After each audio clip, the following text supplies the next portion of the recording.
Have you ever heard that religious people are supposed to be more happy than non-religious ones? One of my friends asked this question recently. Do I have to be spiritual to be healthy? Is it the thing like working out to be healthy is something that we all have to do? I thought this question was awesome and so inspiring for me. So here is my answer to this question. And I'm gonna base this video on my own experience, but also on the experience of all the women I've been working with so far, one-on-one and in group settings. So do you need to be spiritual to be healthy and happy?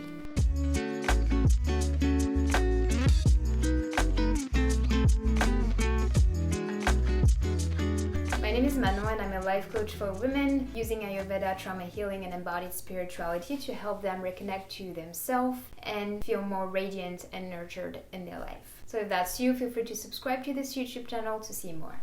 First, let's define what is spirituality, because here we're going to talk about those two different things. Being religious is being part of an organized form of spirituality, where a group of people would agree on how they're going to pray, how they're going to relate to the divine, what they're going to do on a daily basis, how they're going to gather to pray together. So this is religion. It's a very organized form of spirituality.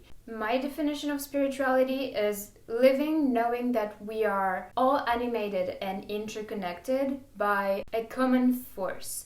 Whatever that force looks like to you, whatever you call it, that's my definition. Maybe you have a different one, and I will be very happy to hear it in the comment section. The more you connect to that force, the more you're in touch with your true self. This notion of peeling the layers of yourself to find this core, this essence that you are inside.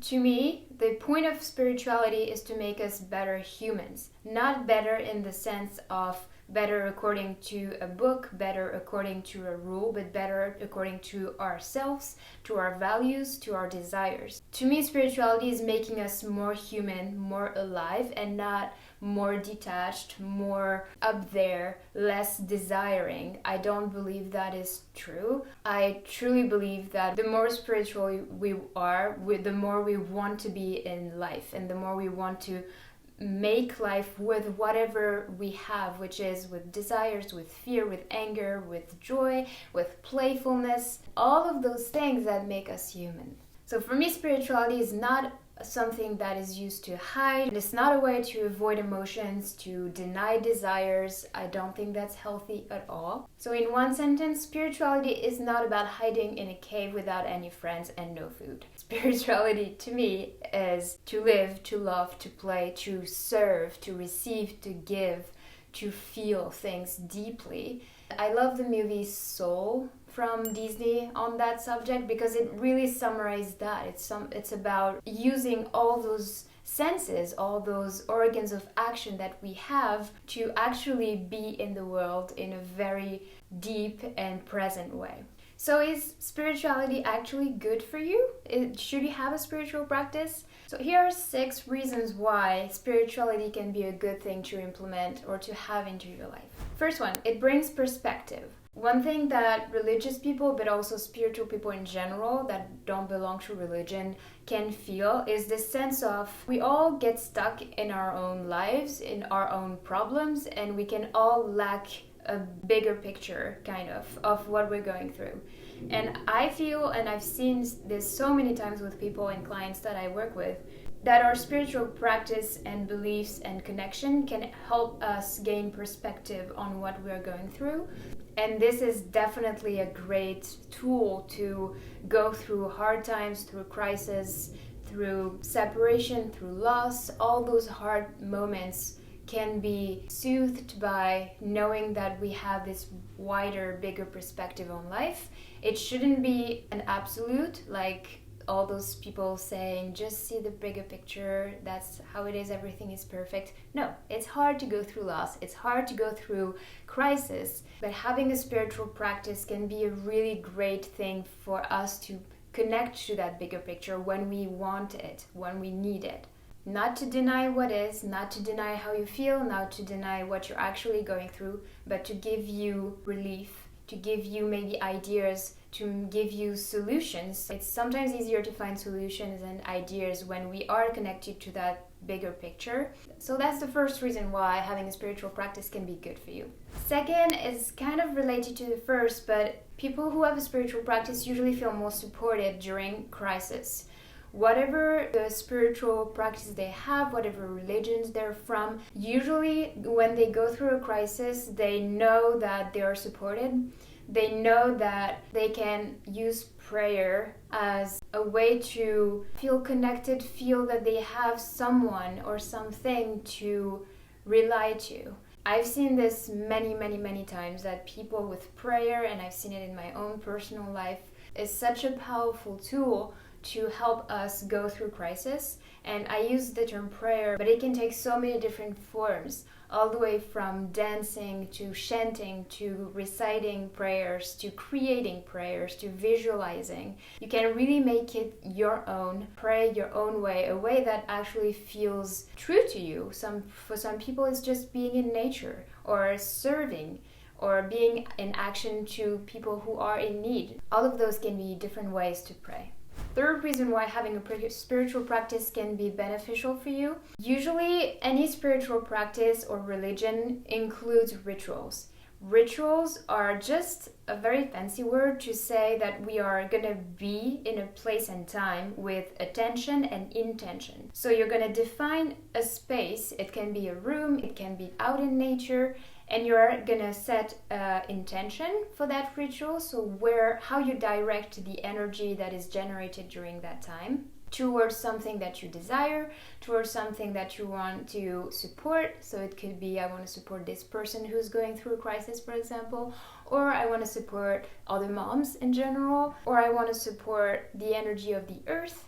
It can be so many different things. So intention and then attention. So you are going to take all your attention, all this mental energy, and focus it on that intention. And this is actually very powerful for your mind, because then you don't have all those parasite thoughts. You don't have this monkey mind going on, because all your attention needs to be focused on this intention. So rituals are one part of your spiritual practice that can help you being very intentional and focusing your attention on one thing at a time. And you can do it alone or you can do it in a group. It's even more powerful, in my opinion. Talking about groups, it's often the case in a religious setting, but it doesn't have to be. Community and gatherings are usually a big part of your spiritual practice. So how we connect to other humans. I know that many people who are in the spiritual fields don't really feel connected to humans. They want to connect to nature, to animals, to flowers, to plants, to trees. And humans are usually set aside, and we usually say, yeah, we don't need other people, everything is in ourselves. But it's not. I think religious people and spiritual people in general who cultivate that sense of community and gathering are more happy for that reason. Because once we have a group of people that we can rely on, who has the same intention as we have, with same values, even if they're not all the same, but some values that are similar, I think we all thrive more when we are surrounded by people like that who share those values, those practices, and those beliefs about life, about everything.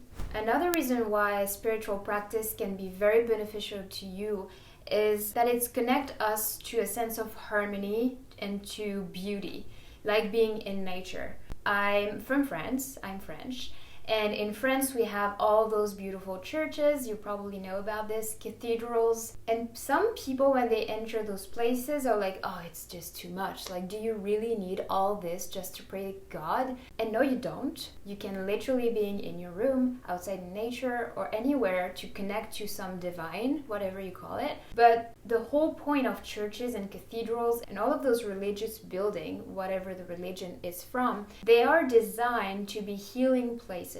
They are designed in their architecture and their decoration and their colors to actually provide healing to people, at least back in the day. Those modern churches and buildings don't always really implement or respect that aspect, but back in the day, churches were healing places. They were built to provide a sense of harmony and beauty for our mind, which is a really important thing to heal the mind and the body.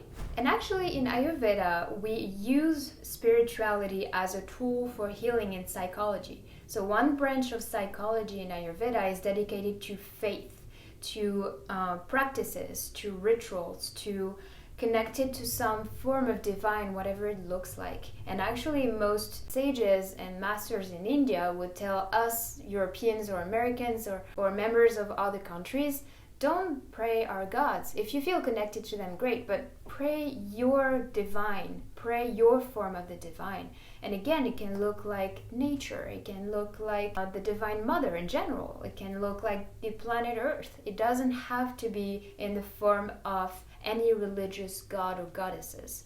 So why Ayurveda includes faith in psychology? Because it says to help reconnect us to our true self, to this self that hasn't been conditioned to not be ourselves. So anything that is going to prevent you from connecting to your own values, to what you are here to do, and only you know that, nobody can tell you this. It also helps us go behind the beliefs, so behind all the conditioning again that we received during childhood and that we inherited from our lineage. It also helps us remove the mask, remove the persona that we have on a daily basis. And that's why it's such an important part of the Ayurvedic treatment for the mind. And as you know, the mind impacts the body, so ultimately your mental health is all going to impact your physical health as well. So to summarize, should you have a spiritual practice in your life to be happy and healthy? You can. You don't have to, but it could be a really beautiful gift that you have for yourself, especially as a mama, because you can actually do this with your kids and create your own practice, create your own rituals. It doesn't have to be religious. Again, I'm repeating this over and over again because I hear this all the time, that people don't relate to religion, people don't feel connected to that, and that is totally fine. I grew up in the Catholic Church. That was what I've been raised in, and now I pray with the mala, with chanting and Sanskrit mantras, and I connect also to Mother Mary, but I don't connect to the Catholic Church at all. So it doesn't have to be part of a structured religion. It can be your own, relating to your own desires, your values, and how you actually want to connect to the divine. So where to start? Where to start to have a spiritual practice if you've never had one? Maybe you consider yourself atheist. My first recommendation would be to observe and to feel where in your body or how in your body you feel a connecting energy that moves you. It can be emotional, it can be a physical sensation, and observe what helps you connect to that moving energy. Maybe it's, again, being in nature, or it's singing, or dancing, or being in a group, or being in a beautiful space. So what is promoting this connecting and moving energy inside of you? Second, you can simply connect to the earth and nature. That's what Ayurveda recommends first and foremost. So Ayurveda is not religious at all. The Hindu religion is often associated with Ayurveda, but it doesn't have to be. Those are two separate things. Ayurveda recommends us to connect to nature and to the earth. That's why we celebrate the equinoxes during spring and fall, and the solstices during the summer and winter. We connect to the cycles of the moon, we connect to the sun. All those entities and those natural rhythms are present inside of us as well. So when we connect to them on the outside, we also connect to them on the inside. So that could be your practice, simply following the rhythm of the earth, following the rhythm of nature. Another piece of advice that I can give you is to maybe connect to your ancestors. It can be through asking your parents, grandparents, what your ancestor used to pray to, what were their belief system in terms of spirituality. And again, it doesn't have to be religious. So for example, I grew up in the Catholic Church. I don't really resonate with the Catholic Church anymore, but I do resonate with the archetypes of Mother Mary, Jesus, Mary Magdalene, and I can connect to these archetypes without the religious aspect of it. So I know that's my ancestry. It's been in my family for generations, so I can connect to those archetypes more, and they're going to be more impactful for my mind because my mind knows them. And that's something important as well. Your mind has been built on something, whatever that is, so it's going to resonate more with that thing than any other practice, spiritual practice, religion. And my ultimate advice on how to have a spiritual practice is to create your own. You are gonna see, experiencing, experimenting, trying things out, you're gonna feel what actually resonates, what actually wants to stay, what actually wants to be implemented. For me, for example, chanting was a big one. I've always been in love with singing. I've been singing my whole life since I was 2 years old, so chanting is one that I love in my practice. Breathwork can be one, dancing can be one, being in nature, herbalism, learning about nature in general. You can really create your own practice, create your own connection to the divine, and redefining what the divine is for you. And if you want my support to create a spiritual practice, the design and that resonates with you, you can always click in the link below and book a free call with me where we can talk about you, your desires, and how to tailor a practice to your life. And if you enjoyed that video, if it was useful to you, you're probably going to love this one, which is about how to make meditation your own and how to meditate like a woman. Because we all need meditation, but women need a different type of meditation. So here it is, you can click here.